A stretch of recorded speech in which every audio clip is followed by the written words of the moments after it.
One final cause. Various assumptions had huge impacts on the number of children that were desired. We will look at one of those.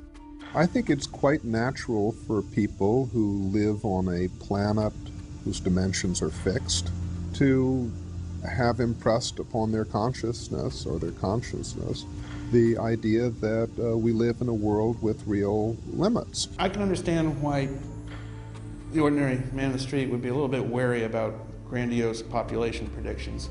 After all, the last thing I ever heard from demographers was we were on the throes of this population bomb. Human numbers on the planet, the 20th century, quadrupled, we think. And over this same period of time, the international inflation-adjusted price of rice and wheat and corn dropped by about 70%. The population bomb was popularized by non-demographers and by the press back in the 70s, and real demographers, even back then, knew this world was coming that I'm talking about. As a society, we don't like to talk about the causes of fertility decline. We don't want to possibly offend other people. The really chilling thing about demographic winter is that none of these causes could be easily fixed. It's who we are, who we have become increasingly in these postmodern times. We came up in 1988 with an extremely simple indicator. I found it because I had the S&P 500 long-term on one side of my desk and the birth chart for the baby boom on the other side, and I realized the charts looked identical. Put them together, 45 to 50-year lag.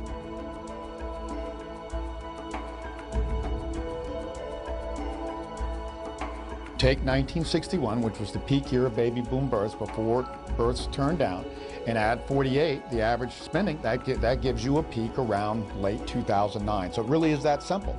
Baby boomers earn and spend more money till around late 2009, and then they slowly earn and spend less money, and the stock market simply follows that, because it's not their savings and investment habits that drive the stock market, which some economists think.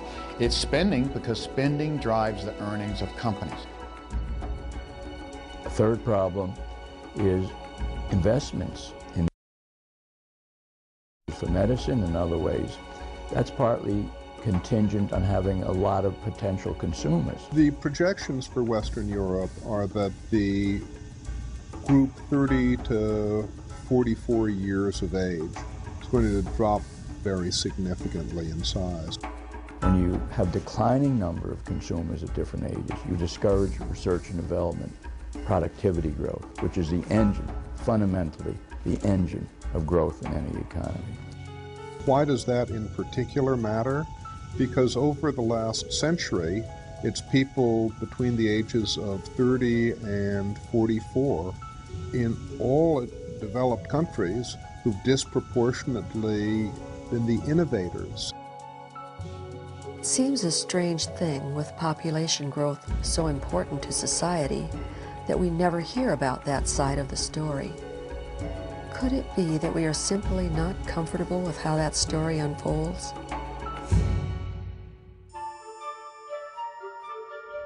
Young men are no longer motivated to marry and assume marital responsibilities for the sake of sexual gratification. This new period of life has not been as good for men.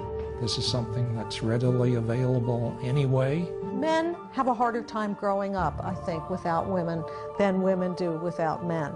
So if you're having a situation like in Europe where people are marrying at a very, very late age, and I mean 30, 29 years old for men and women. We have many, many people in the age of 25, 30, even 35 and more who are staying with their parents and are not forming families. I call them child men.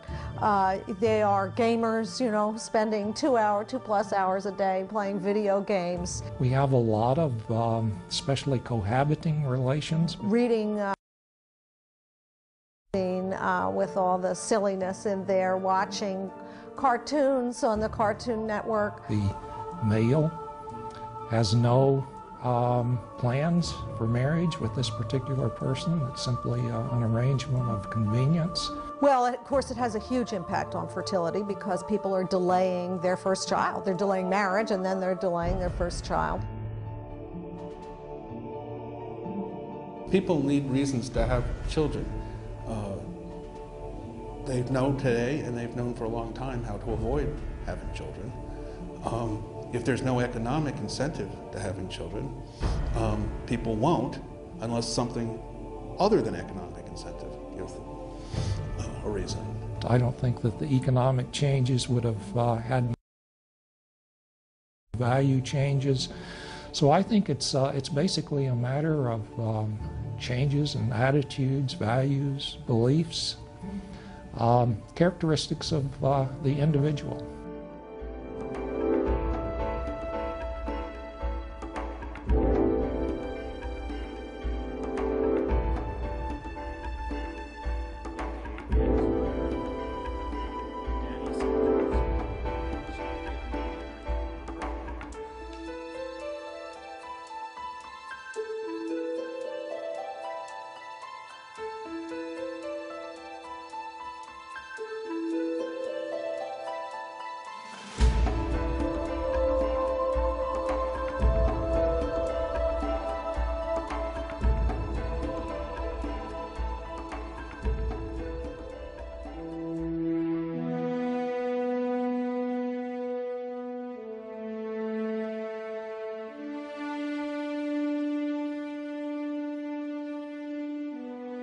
The stock market, from the beginning of 1990 to its bottom in 2003, went down 80%. Now, these are blue chip stocks, the Nikkei. It's like the S&P 500 or the Dow here. We were some of the only people in the world to see this because we were looking at demographics. Everybody else was saying, oh, Japan's government doing this, and then their companies are this productive, and they have these management methods, and their people save more, and they work harder. Those were all symptoms. Demographics said, boom, and then bust. And yes, everything unraveled. Real estate, stocks, everything. Well, another reaction a lot of people have when they first hear of these trends is to think that the young are going to benefit enormously because there'll be fewer of them. Therefore, it'll be easier for them to find a job and to get a good wage. What I call the aging trap is the fact that the pyramid is inverted, and so you have a significant amount of older people over the young people, and therefore you cannot support the elderly. If you look at countries like Italy or Spain, where they're in the advanced throes of population aging, there's a theoretical demand for youth, but in the real world, the youth unemployment rate's in double digits. The aging trap is very serious for many reasons. One is because financially, countries, and we see it today in Europe, the social services, especially in social market economies, this is especially acute. The result is the economy doesn't produce jobs.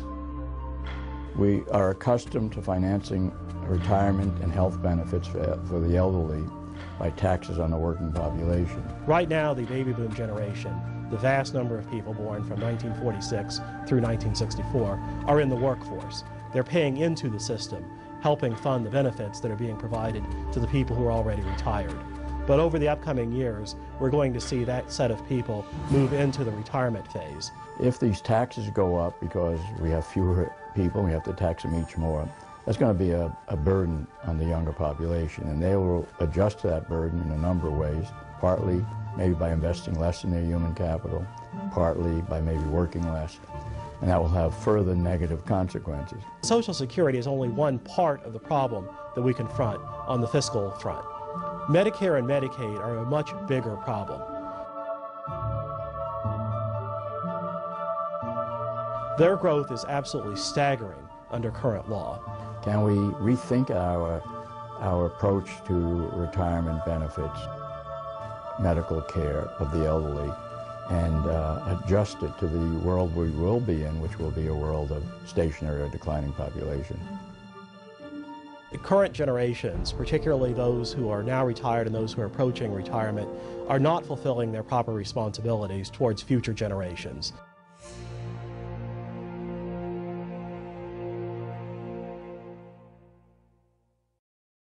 Japan was a great leading indicator for developed countries and Western countries because they were the first to age because they didn't have the baby boom after World War II. When the United States, North America, Canada included, lesser degree Australia, New Zealand, and most of Europe, slow. Now you're talking 60–70% of the world economy. Even though emerging countries are growing rapidly, we're still the majority of these Western countries. When we all slow, that is going to have a bigger impact on the world economy, and it's going to hit emerging countries at first as well, because emerging countries, and China's totally typical, 35–36% of its economy is exports. We think when the United States and Europe go into this slowdown, particularly by 2010, due to demographics, that at first it's going to hit emerging countries and their stock markets are going to go down and their economy is going to slow. Now the difference is they will have the demographics to bounce back once they recover from that, whereas the United States and Europe will continue to slow, and countries like Europe and Russia slow almost forever.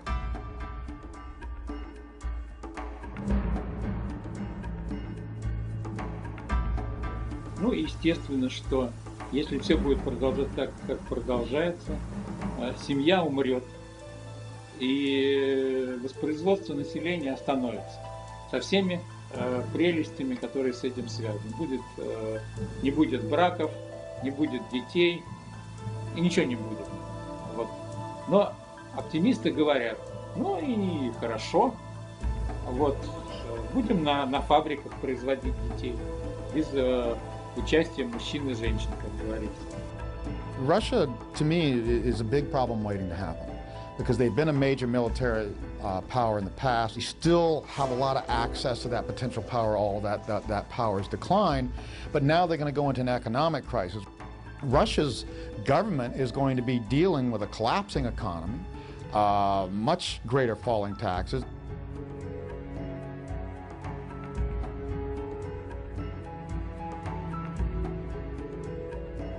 На самом деле причины всего этого, они более глубокие. Я пытался об этом немного сказать. И задача гораздо более тяжелая, чем вот, как это воспринимают некоторые, даже многие. И как это воспринимает, к сожалению, наше правительство.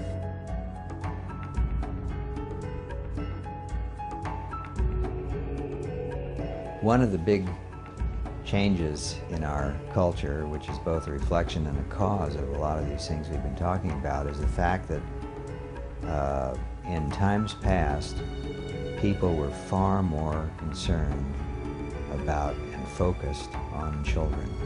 100 years ago or more, 75 or 80% of all households had children. There they were, in the next room, growing up, and you thought about what was best for them. You organized your life around what was best for them. You allowed cultural messages in the home that was suitable for them.